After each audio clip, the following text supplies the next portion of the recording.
Bagaimana jika salah satu rahasia terbesar sejarah ternyata bukan disembunyikan oleh raja, kaisar, atau dewa, melainkan oleh sebuah keluarga pemberi hutang?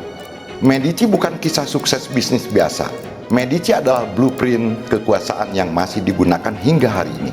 Sebelum Rothschild, sebelum bank sentral, sebelum istilah elit global dikenal dunia hari ini, keluarga bankir dari Florence ini berhasil menempatkan uang di atas tahta politik bahkan agama. Mereka bukan raja, mereka bukan paus, mereka bahkan tidak memimpin pasukan terbesar di Eropa. Namun selama berabad-abad, keluarga Medici berhasil menempatkan orang-orang mereka di pusat politik, institusi, gereja, hingga istana-istana Eropa. Pengaruh mereka tumbuh tanpa mahkota dan tanpa deklarasi kekuasaan. Medici adalah sebuah keluarga biasa yang berubah menjadi salah satu dinasti paling berpengaruh di dunia. Sejak saat itu, dunia mulai dipengaruhi bukan oleh para penguasa yang terlihat, melainkan oleh keluarga-keluarga yang bekerja di balik layar sebagai salah satu pelopor awal kapitalisme modern.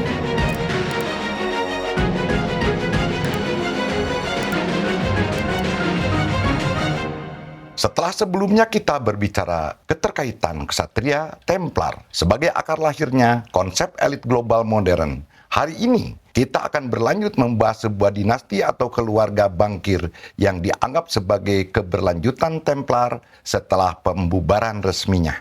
Ksatria Templar dibubarkan pada tahun 1312. Bank Medici didirikan pada tahun 1397. Ada jarak sekitar 85 tahun dan tidak ada dokumen sejarah yang menunjukkan bahwa aset Templar diwariskan di Medici, anggota Templar mendirikan Medici, dan Medici merupakan kelanjutan organisasi Templar. Lalu, mengapa dikaitkan? Kemiripan fungsi Templar dianggap sebagai pelopor sistem keuangan internasional awal. Mereka memiliki jaringan lintas negara, sistem transfer dana, perlindungan aset peziarah, hubungan dengan kerajaan dan paus. Beberapa dekade kemudian, muncul keluarga Medici yang juga membangun jaringan keuangan internasional, hubungan dengan paus, hubungan dengan penguasa, pengaruh politik melalui kredit. Mengapa? Mereka penting untuk tema elit global. Jika kekuasaan tidak lagi bergantung pada mahkota, lalu siapa yang paling berpengaruh? Templar, Medici, dinasti bankir Eropa, bank sentral, sampai apa yang hari ini ramai dibicarakan, yaitu elit global. Selama 700 tahun, pusat kekuasaan dunia perlahan berpindah dari mereka yang memegang pedang kepada mereka yang mengendalikan jaringan uang, informasi, dan ketergantungan. Medici adalah pusat kekuasaan yang mampu menghubungkan uang, informasi, institusi, dan jaringan sosial. Nama mereka masih muncul dalam berbagai kecurigaan tentang asal-usul elit global atau pengendali dunia. Medici membantu menunjukkan bahwa kekuasaan tidak selalu berada di tangan orang yang memegang mahkota. Kekuasaan sering berada pada mereka yang menghubungkan uang, informasi, legitimasi, dan institusi. Artinya, keluarga Medici adalah bentuk penemuan kekuasaan modern yang hari ini kita kenal. Jejak sebuah sistem kekuasaan yang tidak pernah benar-benar bisa disimpulkan, namun memberi isyarat pemaknaan konsep elit global yang hari ini kita pertanyakan antara lain. Dari mana sebenarnya kekuasaan berasal? Apakah uang hanya alat tukar atau bentuk kekuasaan? Mengapa agama dan moral bisa dinegosiasikan oleh uang? Apakah sejarah digerakkan oleh ide dan kepentingan? Kekuasaan paling efektif adalah yang tidak terlihat sebagai kekuasaan. Mengapa demikian?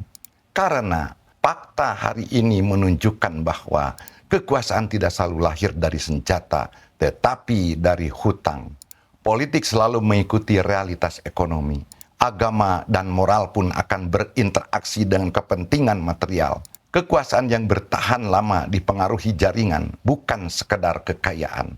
Dan jaringan itulah elit global yang hari ini sering kita dengar, bukan sekedar organisasi rahasia. Jadi, siapa yang sebenarnya menghubungkan pusat-pusat kekuasaan ekonomi, politik, teknologi, media, dan budaya sehingga mampu mempengaruhi arah masyarakat hari ini? Banyak kecurigaan mengaitkan penerus Medici pada Rothschild, Cosimo de' Medici, Freemasonry, Illuminati, Vatikan, dan organisasi besar dunia yang akan kita bahas singkat kali ini. Yang pertama, kita mulai dari Rothschild terlebih dahulu.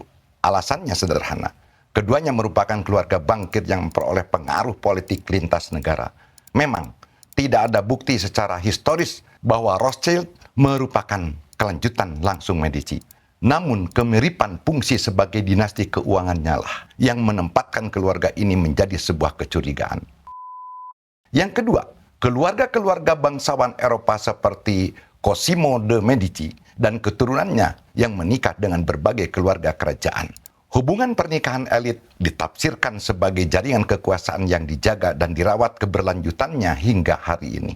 Ketika keturunan Medici menikah dengan keluarga kerajaan di Prancis dan lingkaran aristokrasi Eropa lainnya, terindikasi sebagai proses penyatuan modal, pengaruh politik, dan jaringan sosial ke dalam satu lapisan elit yang saling terhubung melampaui batas negara.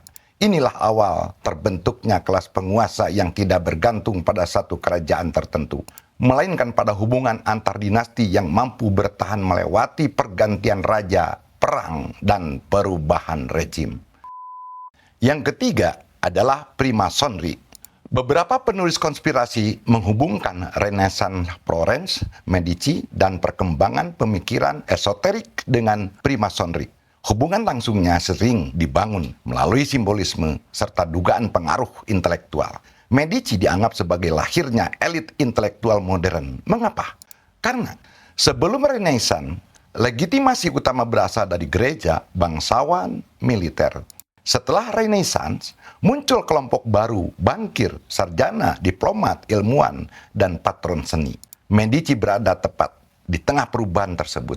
Hal tersebut menjadi kecurigaan bahwa Freemasonry adalah generasi penerus Medici.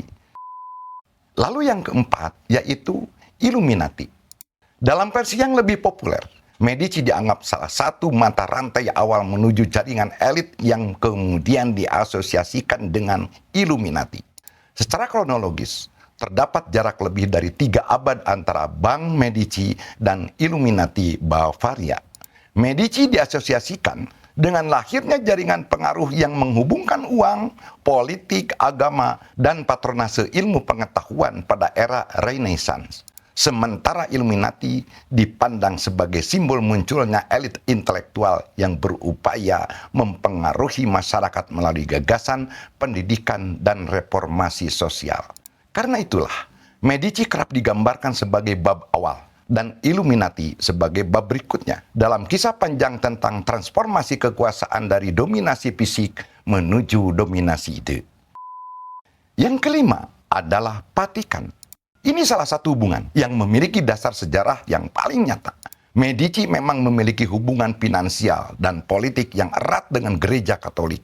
Beberapa anggota keluarga Medici bahkan menjadi paus, termasuk Leo X dan Clement VII. Dari fakta ini lahir berbagai spekulasi mengenai hubungan antara uang, agama, dan kekuasaan global. Batas fakta dan spekulasi inilah yang menarik, di mana Medici memiliki hubungan sangat erat dengan gereja. Anggota Medici memang menjadi paus. Medici memperoleh pengaruh politik dan keagamaan yang besar.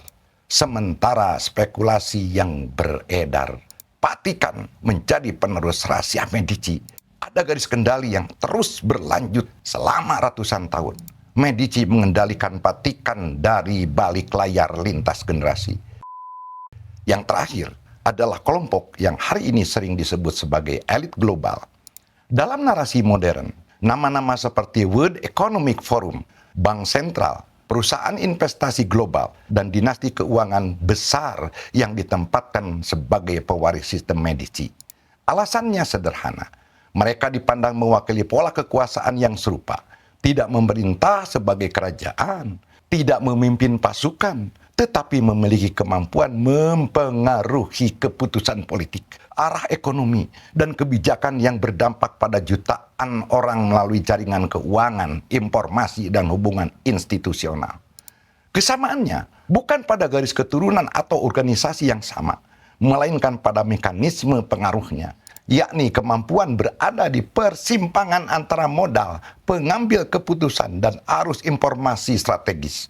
Dari sudut pandang tersebut, Medici dianggap sebagai salah satu contoh awal bagaimana kekayaan dapat diubah menjadi pengaruh lintas sektor. Sementara institusi dan aktor global modern dipandang sebagai bentuk yang lebih kompleks dari pola yang sama dalam dunia yang jauh lebih terhubung.